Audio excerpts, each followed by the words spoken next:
जय हिंद बच्चों, कैसे हैं आप लोग। आप सबका स्वागत करती हूं मैं शशि द्विवेदी, आपके अपनी चैनल जिसका नाम है शशि की पाठशाला। और आज हम लोग जवाहर नवोदय विद्यालय की परीक्षा की जो तैयारी कर रहे हैं उसमें शॉर्ट पेपर कर रहे हैं। उसका हम लोग 2021 का हिंदी का अनुच्छेद देखेंगे। तो चलिए देखते हैं, अनुच्छेद को पढ़ते हैं। अनुच्छेद पढ़ेंगे और उससे संबंधित क्वेश्चन करेंगे। अनुच्छेद 1 है, शरीर का भार कम करने या स्वस्थ भार बनाए रखने के लिए केवल 2 साधारण नियम हैं। ये है कम वसा और शर्करा वाला संतुलित भोजन करना और अधिक व्यायाम करना। भार कम करने के लिए आपको भूखे रहने की कोई आवश्यकता नहीं है।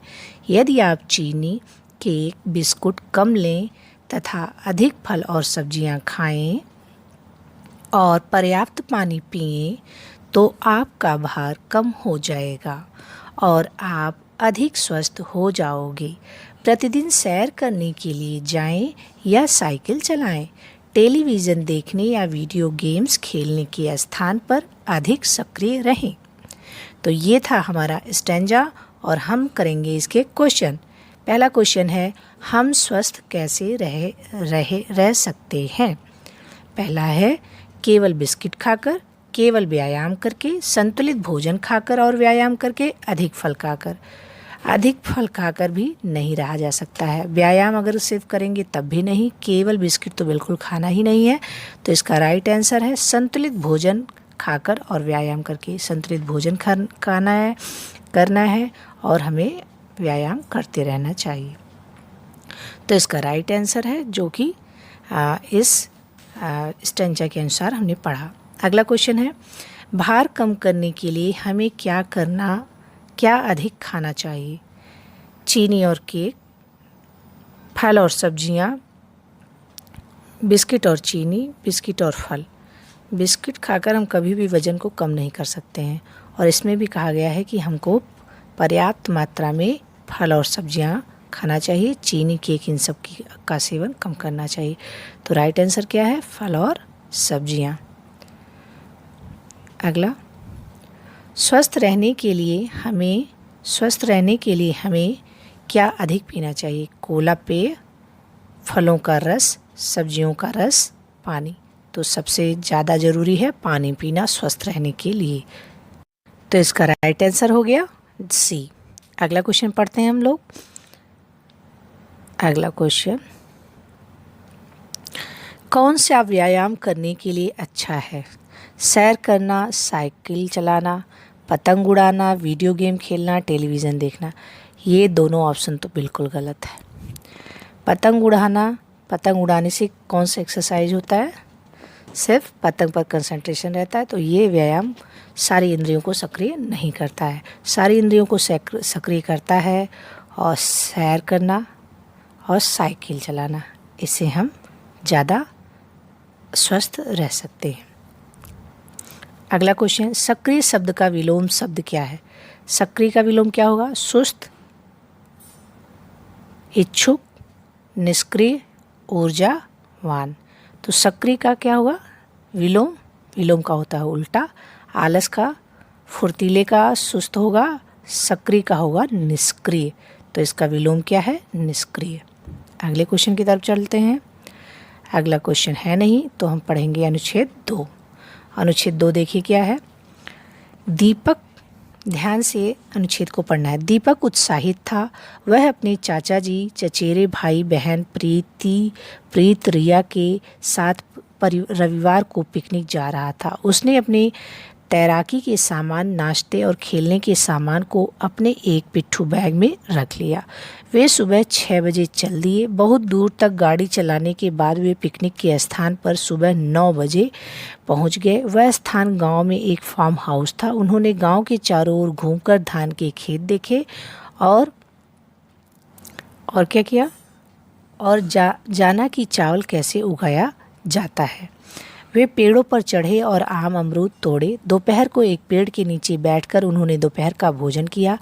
जब चाचा जी ने कहा कि अब घर लौटने का समय है, किंतु वे और देर तक ठहरना चाहते थे क्योंकि उन्हें गांव बहुत अच्छा लगा। तो ये बहुत ही अच्छी बहुत ही अच्छा स्टैंजा है जिसमें बच्चे कहाँ जाते हैं, गांव की सैर पर जाते हैं।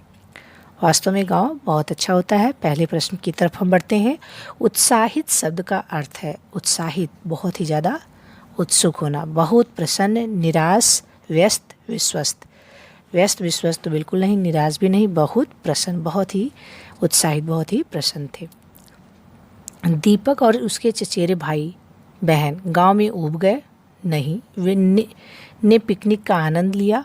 घर वापस आना चाहते थे नहीं, पेड़ों पर ना चढ़ सके नहीं, वो पेड़ों पर चढ़े। तो इसका राइट आंसर क्या होगा? दीपक और भाई बहन ने पिकनिक का आनंद लिया। अगले क्वेश्चन की तरफ बढ़ते हैं। दीपक अपने साथ क्या ले गए थे? दीपक अपने के साथ पिकनिक पर गया। माता पिता, चाचा और चचेरे भाई बहन, मित्रों, बहन। तो इसका राइट आंसर क्या होना चाहिए? दीपक किसके साथ गया था? दीपक उत्साहित था, वह अपने चाचा जी और चचेरे भाई बहन, किसके साथ?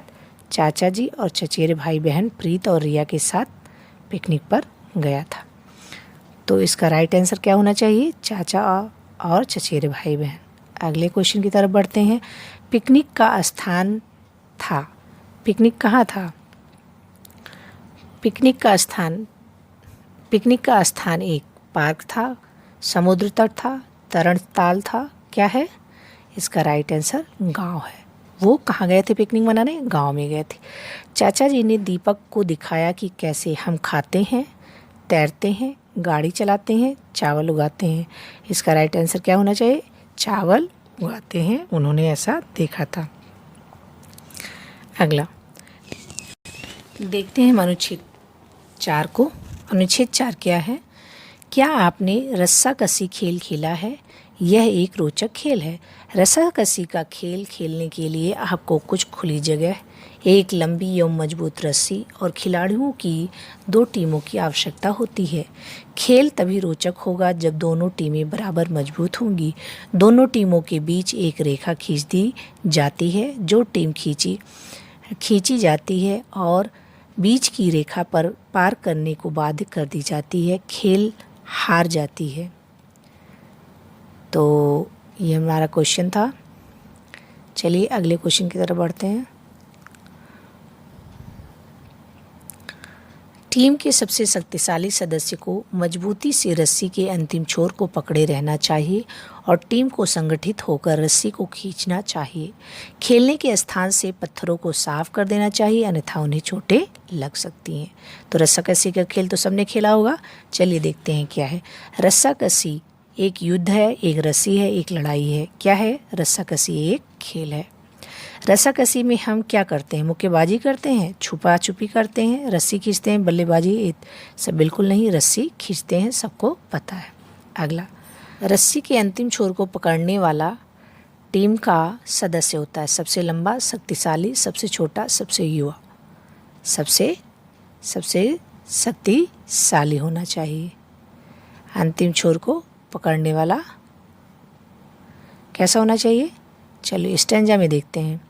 टीम के सबसे शक्तिशाली सदस्य को मजबूती से रस्सी के अंतिम छोर को पकड़ना चाहिए। तो सबसे मजबूत जो रहेगा उसको क्या करना है? सबसे अंतिम छोर को पकड़ना होगा। ये ऑप्शन सी सही है, सबसे सी सही है। टीम जो बीच की रेखा के पार खींच ली जाती है विजयी होती है। टीम की रेखा के पार मतलब टीम जिसको खींच लिया जाएगा वो टीम क्या हो जाएगी? वो जीतेगी? नहीं, जो खींच लेता है अपनी तरफ वो जीतता है। और वो टीम सफल होती है, दूसरे का अवसर मिला नहीं, वो टीम हार जाएगी। जब वो खींच लेगा एक साइड से, जैसे ये होता है और यहाँ से बच्चे खींच रहे हैं अपनी तरफ और यहाँ से भी अपनी तरफ खींच रहे हैं, तो जो अगर ये यहाँ अपनी तरफ इस रेखा के पार इसको खींच लिया गया तो ये वाली टीम हार गई, जिसने खींचा वो वाली टीम जीत गई। ऐसा खेल होता है। संगठित शब्द का आशय क्या है? साथ साथ, लड़ाई, विजयी होना, खींचना। संगठित का मतलब होता है संगठन होना, एक साथ होना, एकजुट होना, साथ साथ होना। अगला ये हो गया। तो ये थे 3 स्टैंजा जिसको हमने 2021 की जिसको हमने सॉल्व किया, जिसमें तो अब हम लोग कल करेंगे किसी और रीजनिंग या हिंदी के क्वेश्चन या फिर गणित के। तब तक आप लोग पढ़ते रहिए, हंसते रहिए, मुस्कुराते रहिए। जय हिंद, थैंक यू।